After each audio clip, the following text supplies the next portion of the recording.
Personally আমি ডন ভাইয়াকে দেখেছি। ডন ভাইয়াকে আমার কখনোই মনে হয় না যে উনি কোনো ক্রাইম করতে পারে। ডন ভাইয়াকে আমি দেখেছি, উনি খুবই সহজ সরল একজন মানুষ। সালমান শাহ হত্যা ঘটনায় ডনকে নিয়ে বিতর্কিত অবস্থানে রয়েছে গোটা দেশবাসী। গুঞ্জন শোনা যায় ডনের প্রেমে মজে সালমানকে হত্যা করেছে সামিরা। যে সন্দেহের পরিধি আরও গাঢ় হয়েছে আত্মসমর্পণের বার্তা দিয়ে সামিরাকে নিয়ে পালানোর পরে। কিন্তু তাতে দ্বিমত পোষণ করছে চলচ্চিত্র শিল্পীরা। বিশেষ করে নায়িকা শিরিন শিলা ডনকে অপরাধীর চোখে দেখছেন না।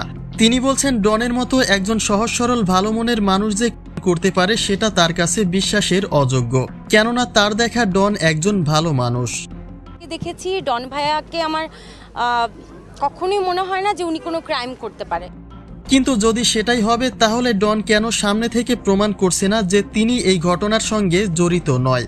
যে প্রশ্নের উত্তরে শিরিন বলেন হয়তোবা ভয়ে পড়ে ডন নিজেকে আড়াল করছেন, তবে হতে পারে তার বিপরীত কিছু। যদি ডন আসলেই এই ঘটনায় জড়িত থাকেন তবে তার সর্বোচ্চ শাস্তির দাবি করেছেন শিরিন শিলা। কিন্তু তার মতে ডনকে তিনি যতটা চেনেন সেক্ষেত্রে কাউকে করে ফেলার মতো ব্যক্তি আসলে ডন নয়। হতে পারে ডনকে এই মামলায় ফাঁসানো হয়েছে, তাই আইনশৃঙ্খলা বাহিনী যেন সঠিক তদন্তের মাধ্যমে প্রকৃত অপরাধী খুঁজে বের করে শাস্তি প্রদান করেন। উনি মানে কাউকে করতে পারে এটা আমি আসলে কল্পনা করতে পারি না।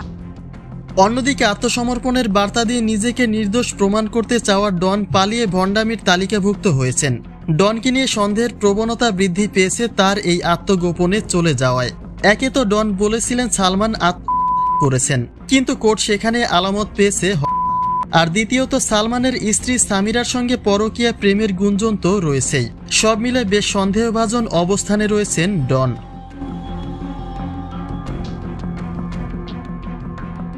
এমতাবস্থায় ডনকে নিয়ে শিরিন শিলার এমন মন্তব্যে সন্তুষ্ট নয় সালমান ভক্তরা।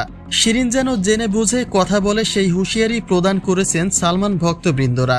প্রশ্ন রাখা হয়েছে ডন যদি নির্দোষ হতোই তবে কেন তিনি তাকে আত্মহত্যা বলল আর সামিরাকে সম্পূর্ণ নির্দোষ দাবি করল? আর যদি তাদের দাবি সত্য হতো তবে কোর্ট কেন ৩০ বছর আগের সেই পুরনো মামলাকে আজ মামলার অন্তর্ভুক্ত করেছে? অতএব এ ঘটনায় ডন বেশ সন্দেহজনক অবস্থানেই রয়েছেন।